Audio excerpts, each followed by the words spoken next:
the talk will be 45 minutes, and afterwards you can queue up at the mics here and here. So in the center and to the left of the stage. We don't have an audio angel to the right, so yeah, the left and the middle. Thank you.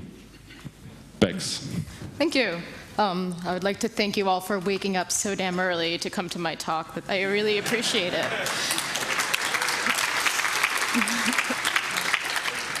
So I come from Dartmouth College, and that's over in New Hampshire, that teeny little state up in red on the map in the US. It snows, and sometimes we build ships out of snow, and if it's too cold to be outside to build the ship, we bring one inside our lab and do shippy things. So this talk in 1 minute, I just want to introduce Sergey Bradis's Weird Machine Zoo, in case you haven't heard it before, because this is part of his collection. And the specimen we'll be looking at specifically is the ELF linker loader. We also look at other formats just to see where we can get with weird machines. And so I'll start with some background just to get everyone up to speed of what mechanisms we're using. And we'll be programming with ELF metadata, not code. There'll be no machine code involved other than whatever happens to be executing the metadata. We're crafting metadata only, and there'll be no changes to code in either the libraries, the linker, the executable itself. And then I'll show just a proof of concept ping backdoor, what you can do with just metadata. Go a bit into Mako, which is some initial work, and some notes on PE. So what is a weird machine? So they've always existed, but there's never necessarily a name to weird machine, but it's just undocumented, unexpected sources of computation in some target, in an executable, or in maybe embedded hardware or whatnot. All over the place. Weird machines are everywhere. And they can be triggered by weird or crafted data, or sometimes they're just triggered by code, but I'm focusing on data. And so they're often used in exploits. And so where do we see this? Well, return-oriented programming is a weird machine. You craft up a stack, and suddenly you're executing something that normally isn't there, something that you don't expect necessarily, but just because the way things are laid out in memory and the way you can access any piece of code, you get this weird, you can end up crafting some weird computation. In heaps, when you try in heap crafting attacks, anything that involves trying to get the heap into a predictable state, that's a weird machine right there, trying to make a lot of mallocs and frees so that the so-called randomized heap ends up being more predictable, and then the attack can continue, perhaps overriding some function address. And then what we're looking at is the linker loader metadata and weird machines that we end up finding just by how the metadata is processed. And so many forms of weird machines. So there's the toilet-like forms, like SQL injection, or we can have the combo toilet washing machines, the little more cool stuff like ROP, and then the really, really weird stuff like crafting ELF. And I also think heap smashing is kind of odd and dwarf. But these are just kind of ways to think about weird machines and examples of them, because you never really expect, or these types of computation, these types of attacks weren't really intended to exist, but they do. And so focusing on data as an attack vector, this is a famous image in our lab. We use it a lot, and it's called composition kills. So how do we influence execution? We want to data can influence via side effects, and so side effects, if they're interesting side effects, will end up changing the way execution happens, the code path that ends up being taken, dependent on the data itself and how operations are happening on it.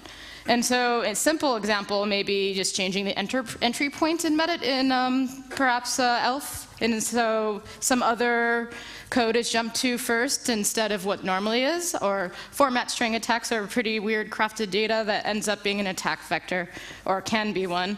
Or overwriting, so a lot of examples are in just overwriting addresses that end up being called as functions. And now metadata describing the execution environment end up being this attack vector. So why metadata? A lot of previous work in executable metadata crafting involves trying to get some injected code to run. So you might patch up the way the libraries are loaded, or you might patch up some entry points. But that tends to be the goal. And so a lot of focus on antivirus and such. I'm not going to say too much about antivirus or say whether or not I like it, but there's a focus on code. And I want to show that code is not the only place to focus. There is so many other things that influence execution. And maybe I'm thinking it's challenging to defend against. How do you distinguish good from evil, well-formed data?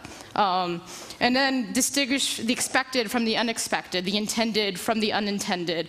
And the defense would be to reduce computational power, but how do you do that without breaking what needs to be done?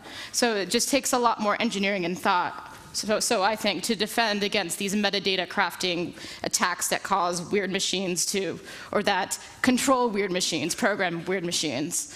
And then, so this resulting control flow is sort of indirectly dependent on data.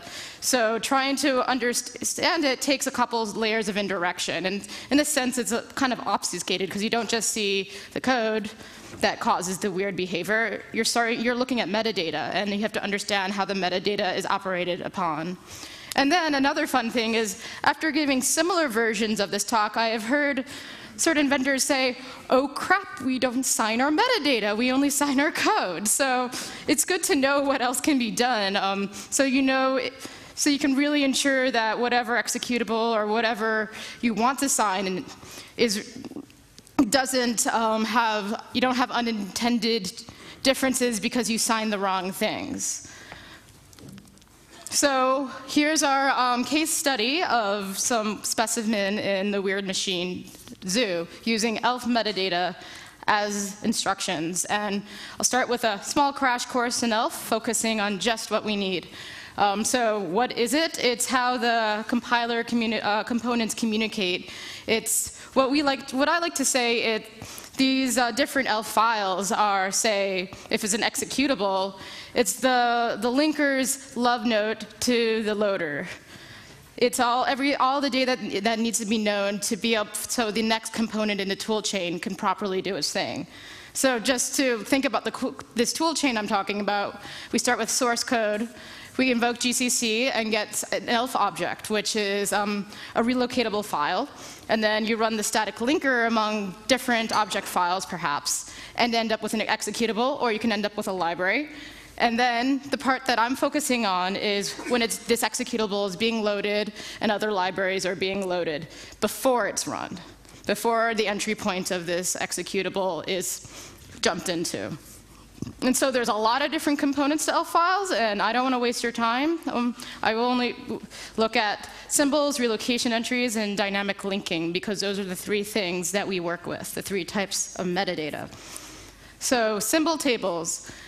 Symbol tables provide information to allow you to locate or relocate symbolic definitions and references. So you'll see it for functions that are imported to an executable, something used from a library, or the library itself will have symbols for anything it's exporting.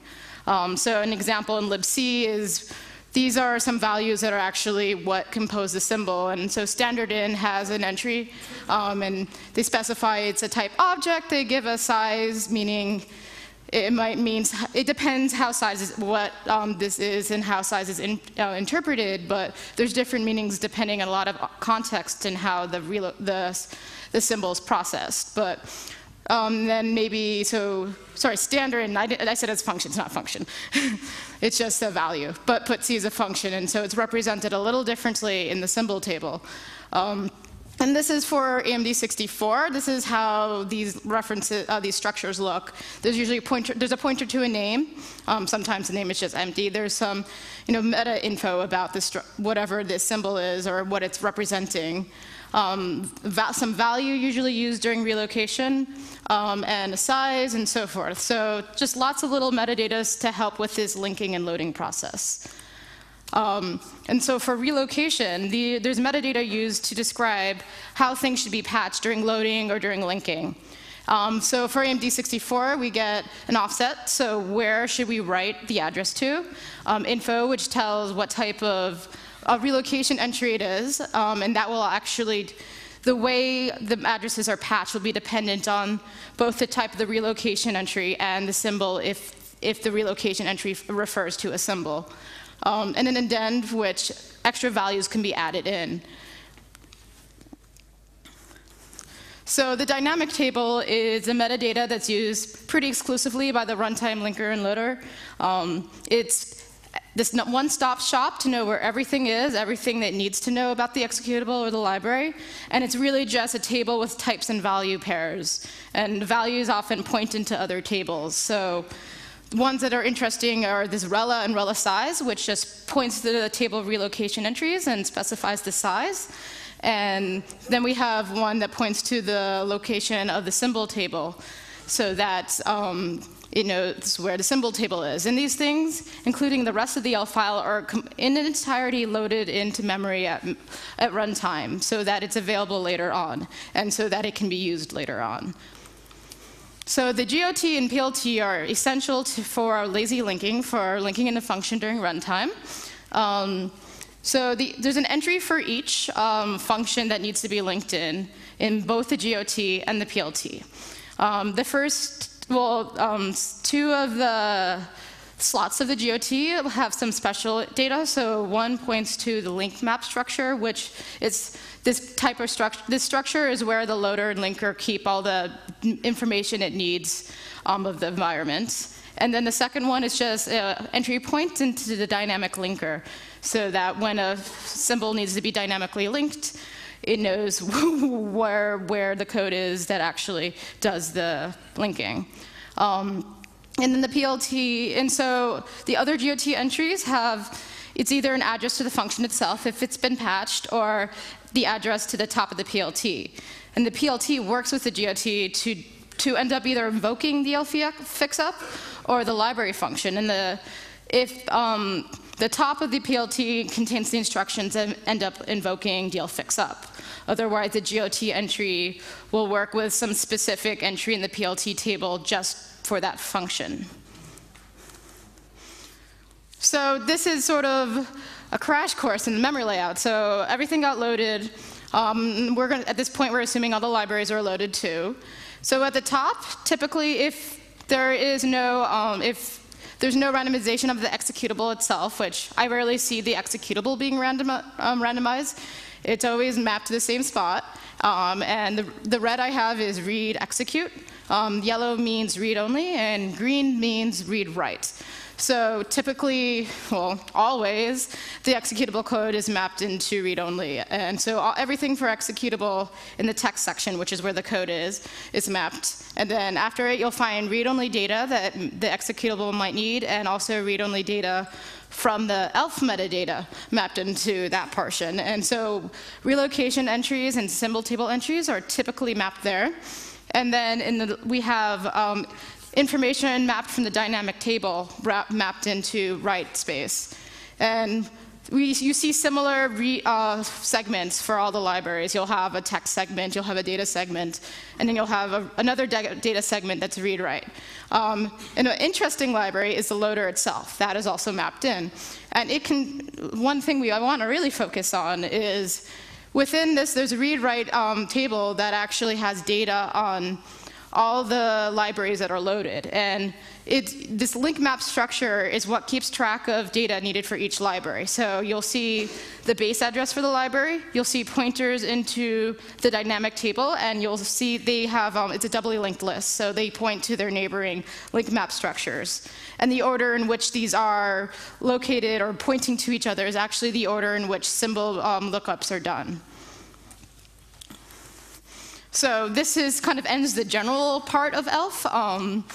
I just want to warn you that the weird machine I found is kind of specific to the AMD64 architecture and Ubuntu glibc 213, that GCC tool chain right there. And I believe that would work in others, but this is where I worked. And so if anyone wants to try this at home and they have a different tool chain and architecture, and I'd be really interested to see what type of patches need to be done to get it to work in other places. So these are the relocation entries that are used for AMD64. OK, there's a lot more than this, but these are the 3 that are used for the metadata weird machine. So there's a copy, which really just acts like memcopy, and the symbol that it points to is where you're copying from and the number of bytes, and the offset is where you're copying to. And so the 64 type, it's a very standard relocation entry.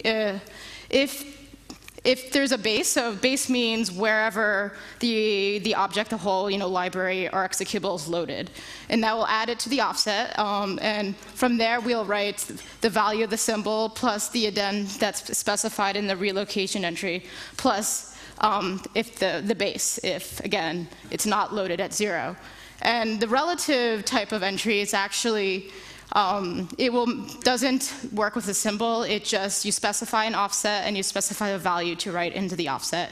And if it's not loaded at 0, it will add some base. But because we're working in this particular talk with just executables, base is always 0. Most executables are loaded there. You have to compile it with certain flags to get the executable to be loaded at places other than 0/randomly. Just to reiterate. So these are really cool types of symbols, these indirect functions. And it's relatively new in the GCC toolchain. And these type of symbols, the value is treated as a function pointer, and the function is called, and whatever it returns is what is written into the offset specified, the relocation entry. So we get ourselves, we can get ourselves arbitrary computation from this type of indirect function, and allows decisions to be made at runtime what function to patch, or what address to patch, or value to patch into the address. And this is where we start building into our language. So the Yelp metadata language, I'll call, has 3 basic instructions, and I just want to do basic things so we can start building something a little more powerful. We can add, we can move our copy value. So if you're familiar with assembly, we also have sort of a load effective address that move can cover, and jump if not 0. So we can start getting branches, and this is just from metadata. We don't add any code, we don't change any code in the executable, only metadata. So symbol table entries act as variables coupled with metadata. And if you're familiar with assembly, I kind of like to think of them with registers that are memory mapped with metadata. And the relocation entries act as instructions. And they need to be able to, if you want the full power of the weird machine, you need to be able to read and write other instructions, other relocation entries. You need to be able to read and write other variables or symbols. And you need to be able to read or write, which is by default, the loader's data, the link map data that I showed earlier. And so the language, if we start thinking about this in just at a high level, we have operands, a destination, and instruction. And so all destinations are specified directly. So store the address, store the result at this address right here. And then for operands, depending on the instruction, there's different ways to address these values, these variables I've been calling them.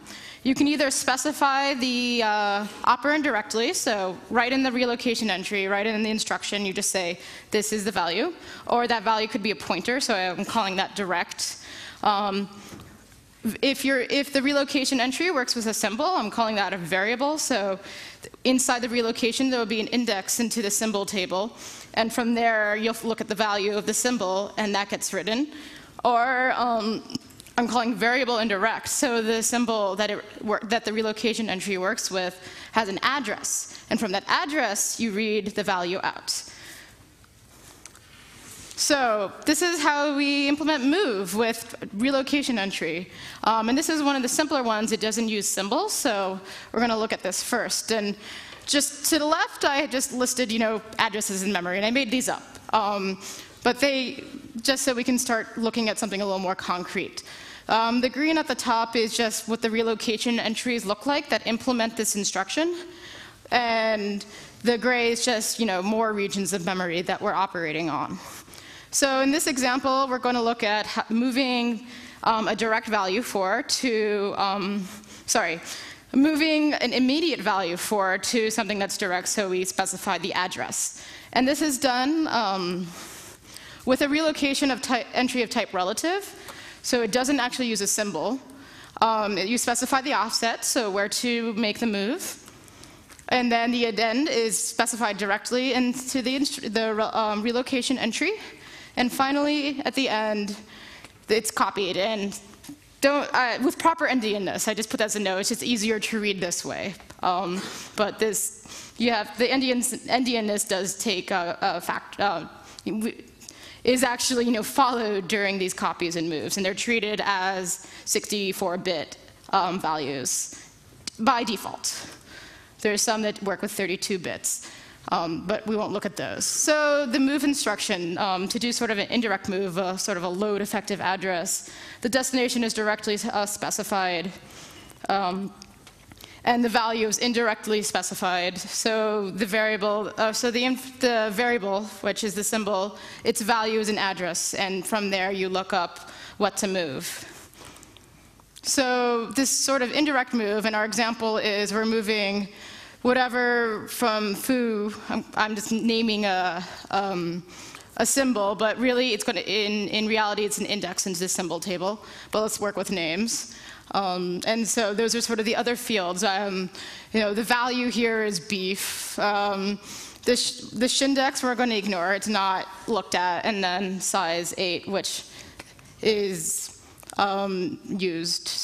So this time we use relocation entry of type copy. And that just does a mem copy. So look up the symbol, find the offset and where to copy, find the address and where we're copying from, and then the size, how many bytes to copy, and the copy gets done. So that is how our move indirect is implemented. So just a single copy instruction. So for addition, the destination, again, is directly specified as a value. Then the first operand is a symbol, is a variable, and the symbol has the value of the symbol is the one that's copied. And the second operand is immediately specified, so the value is directly specified in the instruction. And so this uses a relocation entry of type 64, and I'm not writing out the full relocation entry types, but it's of type 64, and that just kind of means the number of bits from the symbol. And so we look up the values that we end up writing. So it's the addend plus the value of the symbol itself, and finally add into the correct location. So jump if not 0 is quite an interesting instruction. In both value, the destination and the value to test are directly specified in a sense. It's not that easy though. It's not a single relocation entry that will be able to do jump for us. It's not designed for that. The loader doesn't just not process the next relocation entry. It's not part of the spec. So what do? We have to figure out, first of all, how to get the relocation, to get the loader to stop processing relocation entries. And this is a trimmed down version of the code that ends up doing the relocation. And this loops over every single linked map structure in that doubly linked list that we have. As we can see, it just follows the pointer. And so in order to get it to want to process our own relocation entries again, because in the idea is, well, because we're doing a direct jump to somewhere else in the program, in our program, and it's all in the same executable relocation table, we want to set a loop into this structure. So that's one thing that needs to be done. So that would probably take a relocation entry. The next thing is it actually does some sanity checking to make sure it doesn't relocate the same table twice. So we need to somehow unset that bit, right? Well, it's actually a bit. We need to unset that. And then if you don't unset this, if you don't set this to 0, you have some issues. Later on, the relocation entries will end up being marked as read-only, and we don't want that. And so to fix the L relocated thing, we take advantage of other computation that happens in this loop. So there's something that follows a pointer and sets the value as 1. So if we can have it write this, 4 bytes of 1, I forget actually how big it is, and have it overwrite that 1 bit that gets tested to see if we were relocated before, then we can write a 0 into L relocated and trick the next step into relocating everything again. And at the end, you want to kind of fix all the data you messed up by writing a 1 into the correct place so that we zero out relocated. But I'm going to not go into detail about that because you have to really inspect it deeply. So to prepare to do for a branch, we have, these are 4 instructions that do this patch we need, so L relocated becomes 0. The next instruction, this move, is how we build this loop into the link map structure to process ourselves again. And so you kind of get the idea that you're moving values and patching up the dynamic loader's runtime so that you can trick it into doing what you want. And then remember the table that specifies where the relocation entries are and the size of the table, you need to patch that. And it will, these values will be read again the next time it processes the entries. So if you just set the DT-rela to the address of what you want to process next, it will start processing relocation entries from there. And then you want to set size so it doesn't process too many. So to do an unconditional branch, we need to look at how a single table is processed. And it's a very simple loop. It just processes 1 relocation entry and then finds the next one, and they're all in the big table in memory. So it just hops around. And so this value of end is stored in a stack. But that's what we want to change. We want to set it so it's smaller than the address of the next relocation entry to force this branch. And it turns out that we can get the address of the stack at the runtime using relocation entries. There is a value in the loader that points to something on the stack. So all you need to do is find where the loader is mapped to memory, which I'll show you how, and then add the offset, and suddenly you'll find an address of something that's on the stack and work from there. And at that point, everything is very, when you're doing the loading, the stack will always be the same every time as long as you can find the base. So again, to continue, we're going to put these together to do the conditional branching. So the bookkeeping that was discussed, we need to do. And now we need something else that actually can do this conditional branch. So the ifunc symbol, the indirect function, treats what the value of the indirect function is, will treat that as a, the value of the indirect function is an address of a function, and whatever that returns is patched.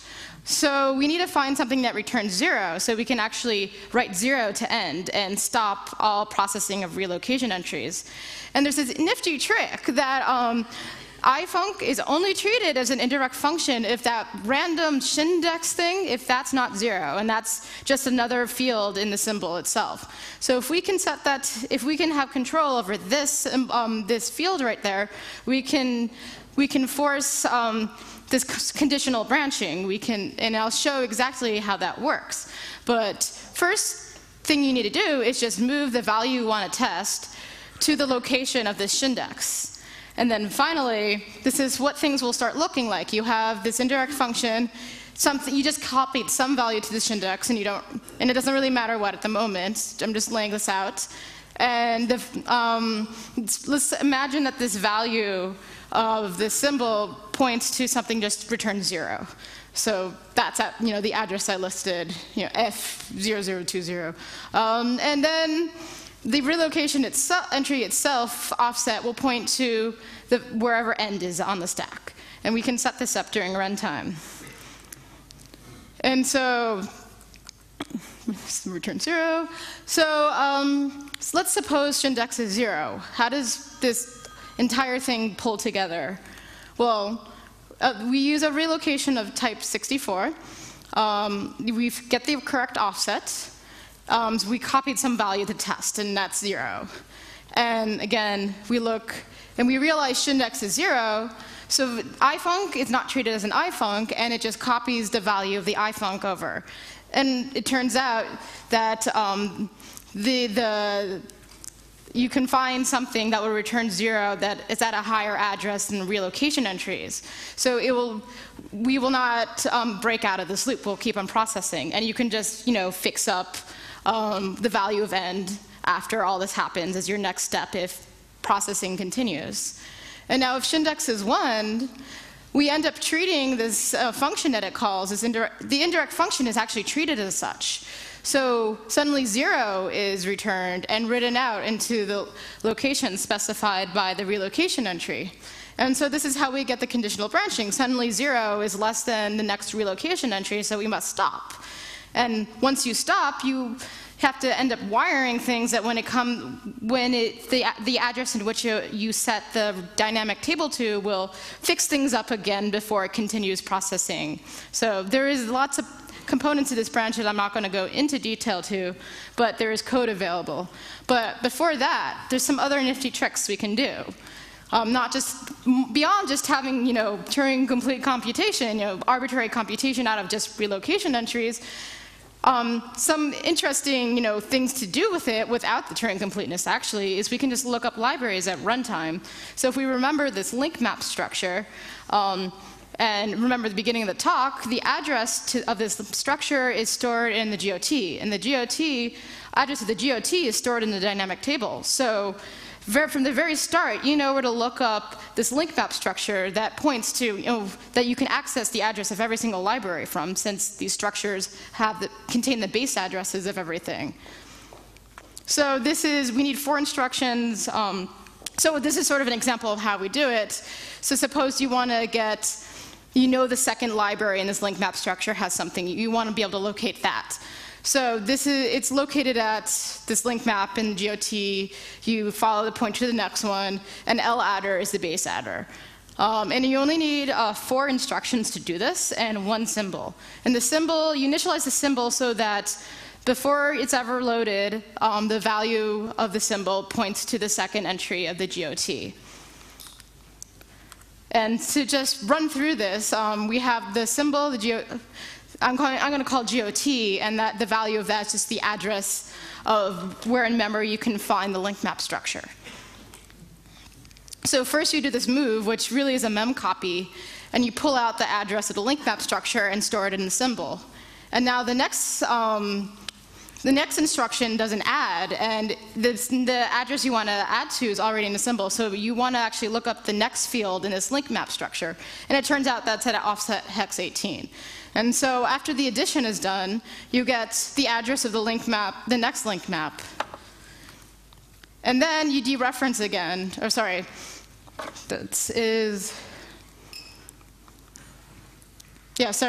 dereference again, and you end up getting the beginning of the next link map structure.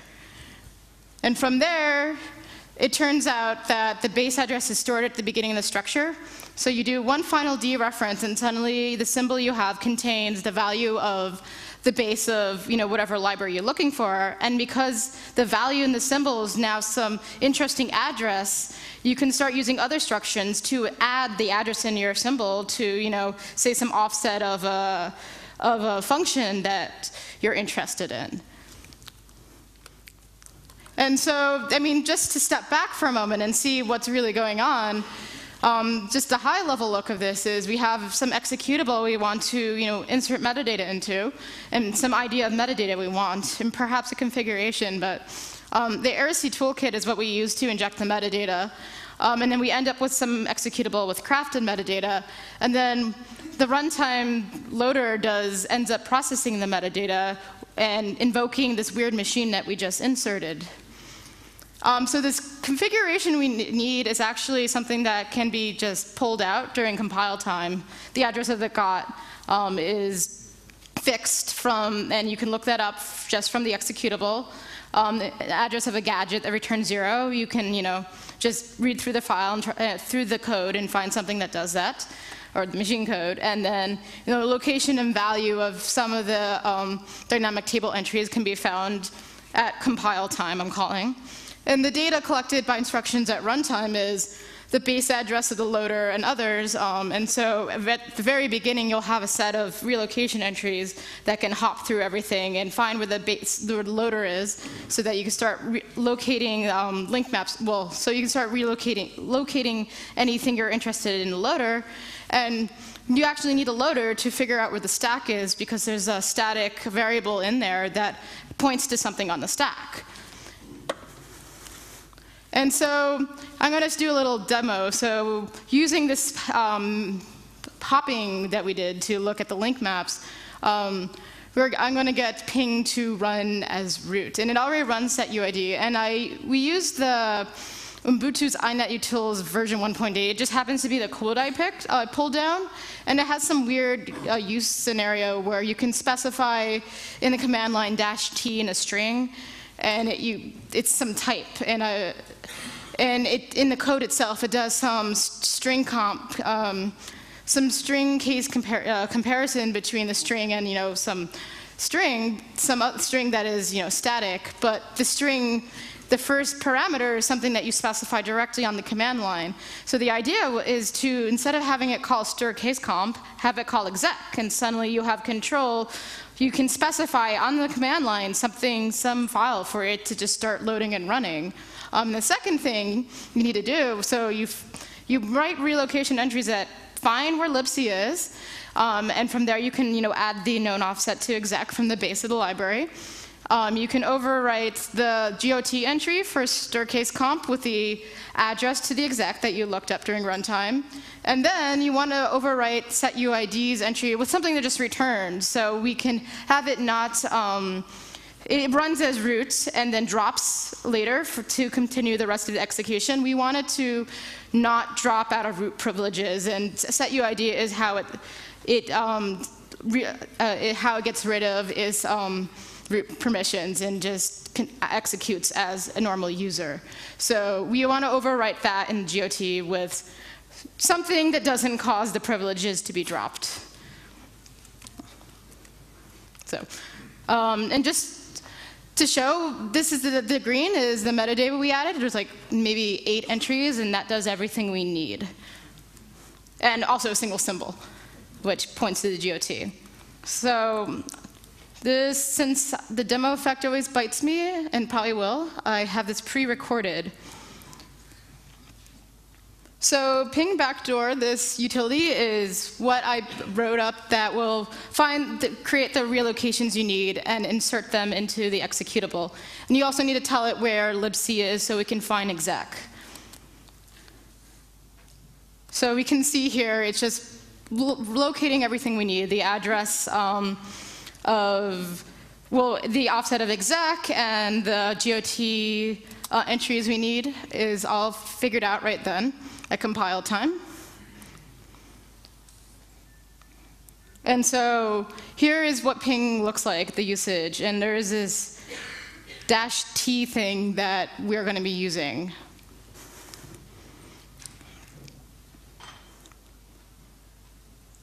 And so the next step is I'm just going to show you that we need to set ping as, we need to make set owned by root and add this setuid bit because that ping actually needs to be root to operate. Yes. Yeah. Yeah, it was bigger. Full screen. It doesn't want to stretch. Lovely. Yeah. It's a video. Sorry. Oh, Zoom. Is there a Zoom on here? Video. Zoom. Thank you. Sorry. Bigger room than when I last showed the video. This will be interesting. So you're not going to be able to see everything.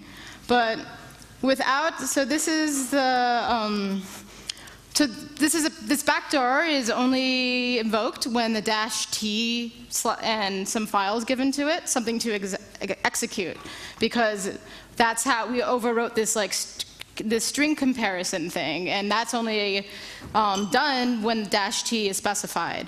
So if you, so I showed that if you can run it, and without this -t, it just runs, and you don't notice anything. But backdoor.sh just calls, it's just a bash file that opens a shell. That's all it does, and that's because exec will pass it weird arguments since we're doing something strange, but we just call exec with this shell, and since we're overwriting the string comparison, and I'm demo gods. No. What just happened? Reduce the font size. Reduce the, oh yes. So actually, yes, I need to reduce the font size in this case. So I actually opened up Ping in 2 different windows, and one of them is the original, and the other one is with the backdoor. Wait, where's my shell? Oh, somehow we skipped over that in the video. Yay, demo effect! So if you run ping with the backdoor, with this weird thing, you suddenly get this shell before you exit. There goes the wonderfulness.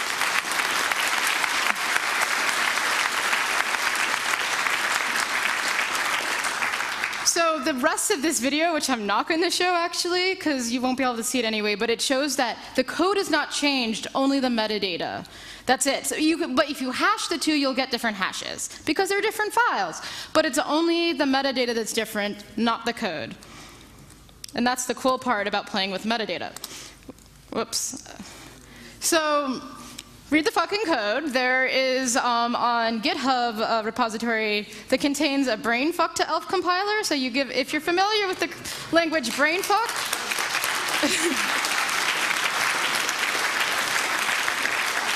it will compile that down to ELF entries that, execute your brainfuck during load time. And there's also ping backdoor utility there, so you can take a look.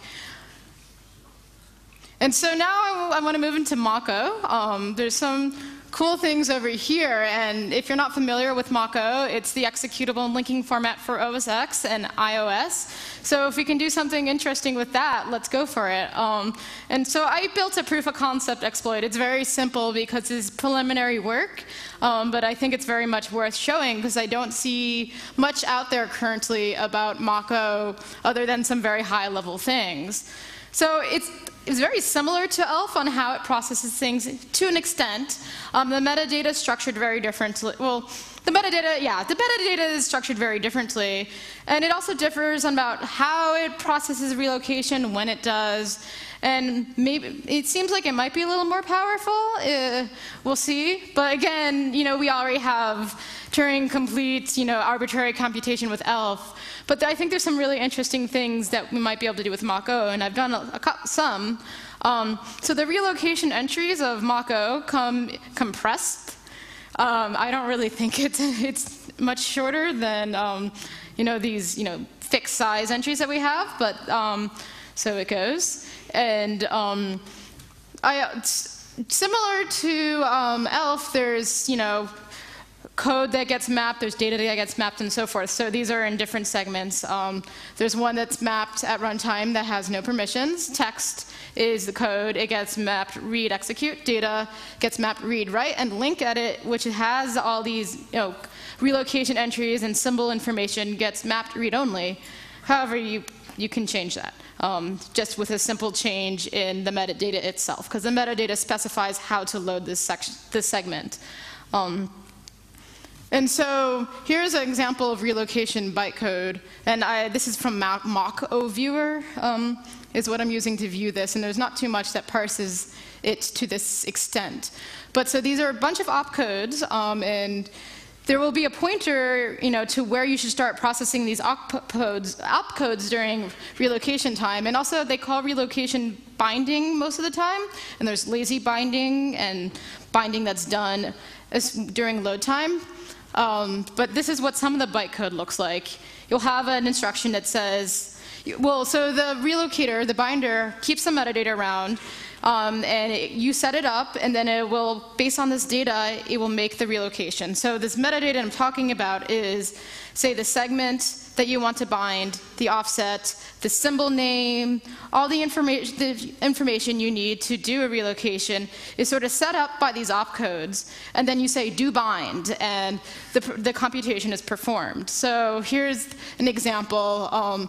You set the segment as 2 and the offset as 64, so that means in the segments I read, like the data segments we're patching at offsets, 64. And then what library to look up the symbol, and flags and a name. So here it's specifying to look up exit in dilib. And then you say bind and done. And that's what the relocation entries look like. And you'll find different relocation entries for different purposes. There's a type that actually have different sort of instructions for rebase, and it's only processed if the libraries or executables loaded at some other base address. There's binding info, which is processed at load time. There's lazy binding info at linking, and export info, which I haven't really looked at yet. So there are no tools to actually add instructions. I've been doing all this by hand and testing it, and it works. And so if I want to, I just want to first go through the steps that we would take to edit this metadata, to inject or change it, really. So optionally, you can copy some instructions, some binding opcodes to some space at the end of the file, and then update some pointers to tell what. So LD dyne info, it's some structure. You can update its pointers to know where the new binding info is and the size of it. And then you need to update the size of the link edit segment so it maps everything to memory. And optionally, you can tell it to map the link edit segment to read-write, so we can start rewriting our own instructions. I've done this all by hand, although you can do a lot with a single byte change, which was kind of fun to play with. So if we go back to programs that use setuid and run as at an elevated privilege, and then try to drop it later on, I think that's an interesting place to focus. So overall, it's perform privilege operations, then call setuid, which drops the root privileges, and then usually execute everything else. So if we put on our thinking caps, so we want to craft metadata to prevent this call to setuid. So here's my simple setuid program. Again, this is all preliminary work, but all it does is it looks up its UID, prints it out, calls setuid to downgrade the privilege, and checks its UID again. And so you can't see the change, but you might be able to. It's a single byte. Before we'd made the change, there is instruction that, the binding instruction that specifies the string inline that it should be looking up the address of setuid during runtime linking. We changed that to get UID, and so this has an effect on runtime. The dynamic linker looks up the address of get UID instead of set UID, and get UID gets invoked instead. And so the root privileges remain. So we compiled it down, and setuid backdoor is the one with the 1 byte change. And to show you that it has 1 byte change, XXD is just a hex reader, and I just did a diff between the outputs of the hex reader, and it was so hard to find the 1 byte change that I highlighted in red. It's just I changed the S to a G, and suddenly, if you call the original, it downgrades its privilege, but if you call the one with this 1 byte difference, you remain as root afterwards.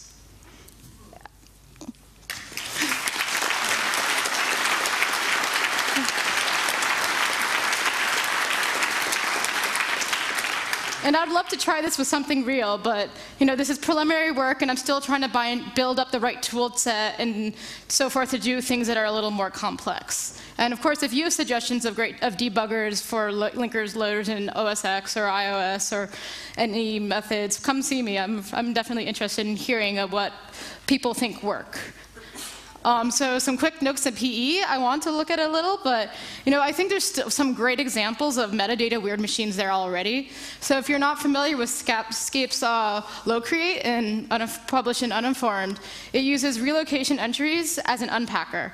And that's pretty cool. So it patches code at runtime to unpack, something. And I think that's pretty clever. And Corkamy did some great stuff in PE. And so the pe101.corkamy.com is a great resource if you want to look into PE. And he's done a pretty in-depth study on interesting effects that come from crafted metadata and crashing different loaders with metadata, and this cool PE PDF zip combo file on example. So that's another great place to look. But for that, I'm going to end the talk, and I would really like to thank Sergey Bradis that has kind of inspired the work, and Sean Smith, who's my advisor. And there's some great folks that did work before me, the Greg Q, Eracy, Mayhemscape. There's a lot of good stuff to look at if you want to get into this sort of weird area of machines and executable in library metadata. So for that, I will end for questions.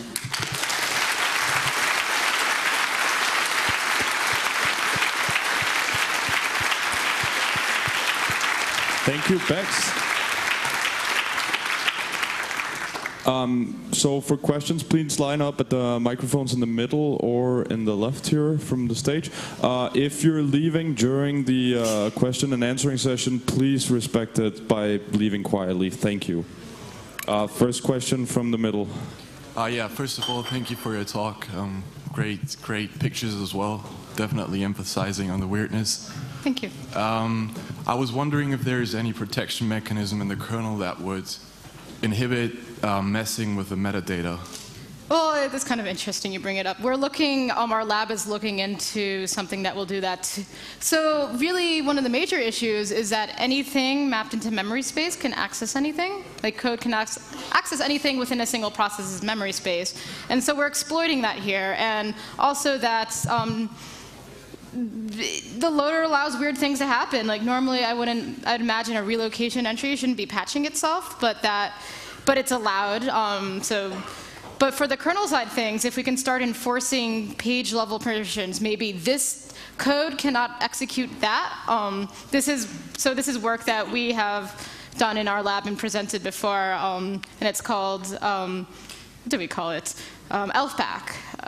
And so you can look into that, and there's other work I'm sure that's going on that I can't remember off the top of my head. But yeah, definitely kernel changes would help. All right, thank you. Thank you. And from the left. Yes, I see weird machines as a social problem because whenever I try to convince people that it's not a good idea to build some, they do. Referring to philosophy of language as academic bullshit or something. I don't know. I think there's a fundamental principle at work that if you, like, having a more powerful language enables you to easier express yourself. How do you think one can motivate people who probably aren't really able to understand the implications of weird machines to not build something that enables us to build weird machines? Well, one of the things we're trying to tackle we call the langsec problem. Yeah, that's... languages should not be more powerful than they need to be. And ideally, recognizers of languages, right? And ideally, they should only need perhaps just a regular expression. And there's just so many examples of showing that when you can't have if you can't tell that two recognizers or two, data things that validate data, if you can't, know that the two pieces of code do the same exact thing, you can let you have exploits. And there is some great work with Marathon Patterman and Len Sussman, Sergey Bradis. I think that's a good place to start looking. There's a good paper published by them in, I think, some IEEE security processing? No. Well, anyway. But there's no down-to-earth... Sorry? There is no down-to-earth argument to stop doing such things that enable weird machines. Right, and I think you just need to start just building up an arsenal of examples where there's an issue because there's a weird machine. Thank you. Do we have questions from IRC? No questions from IRC. Middle again.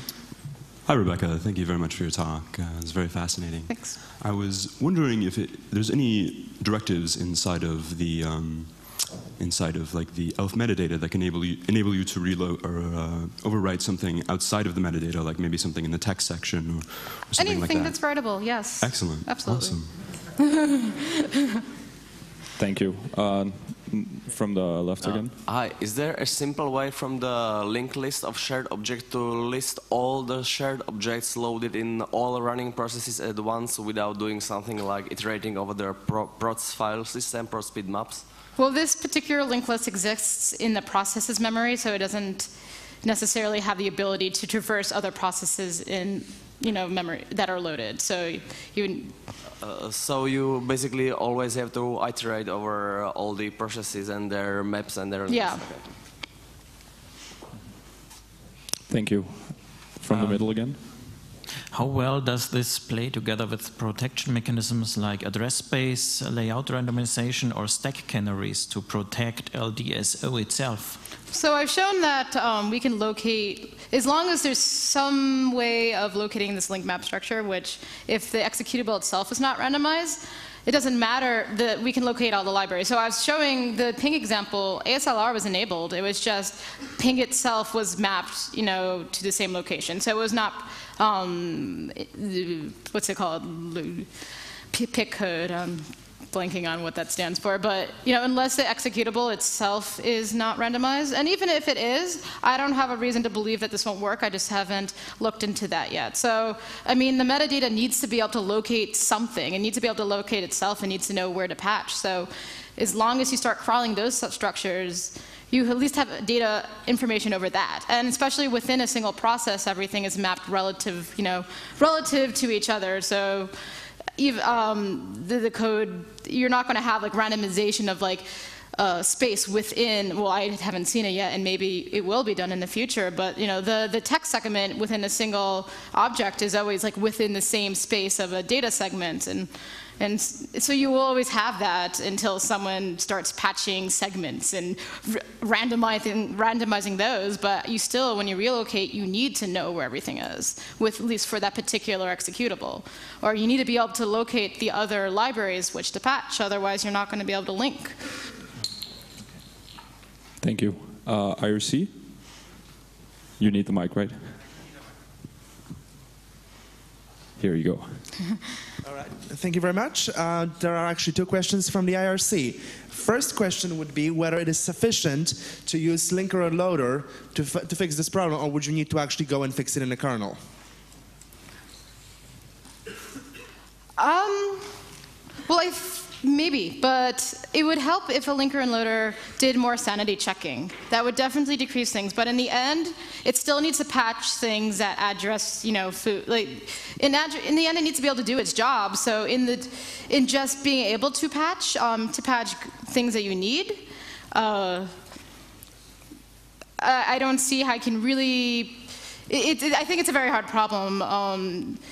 So when you look at my example using Mach-O, I changed a character, and suddenly so it's more than just the linker and loader. I think there's a couple of components that go in, and it seems like there needs to just be. I think all we'll be able to do is make it harder in the end, anyway, because there's always. You might be able to find very complex, weird machines that uses everything that, the absolute minimum that's necessary to complete what needs to be done. So. Thank you very much. The other question that had popped up on the IRC is regarding your early comment about whether signatures are being applied to the code or to the entire executable itself. Mm-hmm. Could you elaborate a little bit more? Would I elaborate more? I was looking through the ELF signed code to try to see. I've been told that doesn't sign metadata, and I wanted to actually show that in one of my slides, but I couldn't find it again. So I wouldn't want to really elaborate on that too much without being able to check myself fully. But it was more feedback that I've gotten from different developers. Oh crap, we don't sign the metadata in our executable, and I'm not sure if I would pass that on at this point. Thank you. From the middle. Actually, I couldn't follow most of the talk because it was too complex for me, so it's maybe a stupid question. Regarding the example with the ping utility, did I understand correctly that if you change the metadata, you have to change the binary, and you can't change it without being root? Yeah, so for the ping, so yeah. What is the goal of changing the metadata if I can change the binary itself? Well, it's more of a backdoor, and that's what I was showing it as it is. So maybe you have root at one time and you want to be able to access it in the future. So it's just starting to like build these components to escalate your privilege, and it's not gonna. If you don't have root to begin with, you're not going to be able to do anything there. But it's just sort of this interesting trick to insert a backdoor. Thank you. Last question. Hi. I was wondering how portable this is. I suppose it depends very much on the exact library linker version. So yeah. Probably different libc versions. Yeah, and I haven't been spending too much time seeing how, the array. I haven't looked at the array of libc versions, and it'd be interesting to see how they change between each other, and then that's work that can be done. And I'm more interested in looking just at different executable formats to see more high-level issues. Thanks. Thank you so much. Give a round of applause for Bex.